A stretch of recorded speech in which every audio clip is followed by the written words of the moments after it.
convinced with all of my heart that we are living in the generation of the Lord's return. That we are living in a generation to the greatest, we're going to see the greatest glory released upon the church, and we're going to see the greatest crisis released in the earth that we've ever seen before. If we continue on with business as usual in these kinds of transitional shifts, we will be found wicked before the throne. God is saying, I want a people who is ready, their waist are girded and their lamps burning, and they be like men who wait for their master. As the days of Noah were, so also will the coming of the Son of Man be. As it was in the days of Noah, so it will be. There will be real human vessels apprehended by the Lord. Real human vessels brought into the fellowship of God's heart. Brought into the emotions of God's heart. That our God sees. I'm going to tell you, generation, we have to begin to wage war upon these false ideas that tells us that our God is a stoic, detached being. That is far, far away. That is just detached from the affairs of man. I'm going to tell you, He is not like any other God. He is the God who is in our midst.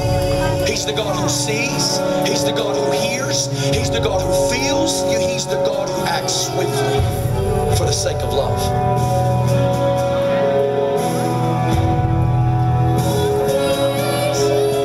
He's not at a distance, and He's not indifferent. That's been the lies throughout history, is that our God is indifferent. He won't do good and He won't do evil. He won't do anything. And yet God grips human vessels before time and says, no, God sees, God hears, and God feels. And God will act.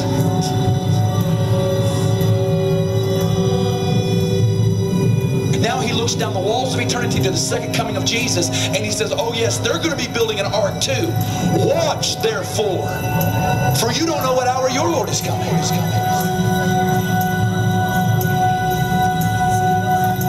Jesus now begins to tell them, you're living in the days of Noah, and you've been given a way of escape, and it's called the place of watching and prayer.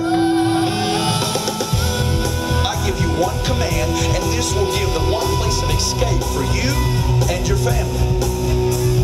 Call of watching in this hour. Guys, I want to lay before you the urgent cry of the hour is a life of watching and prayer.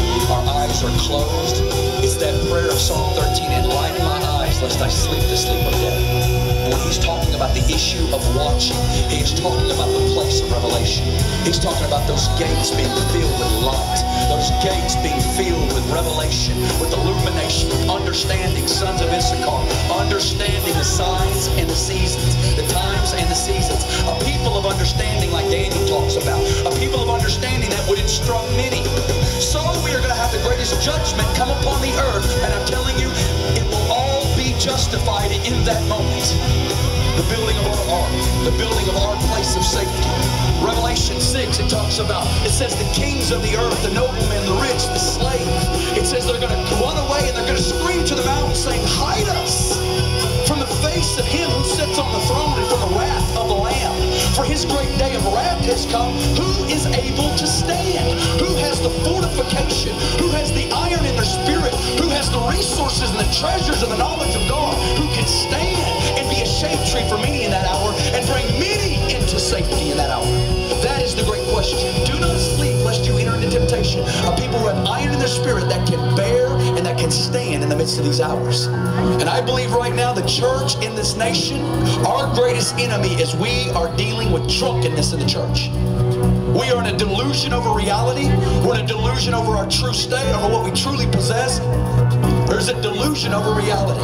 We're thinking we're walking in one way. Everything is glorious. Everything is beautiful. But all of a sudden, we don't realize that from heaven's perspective, it's a whole other reality.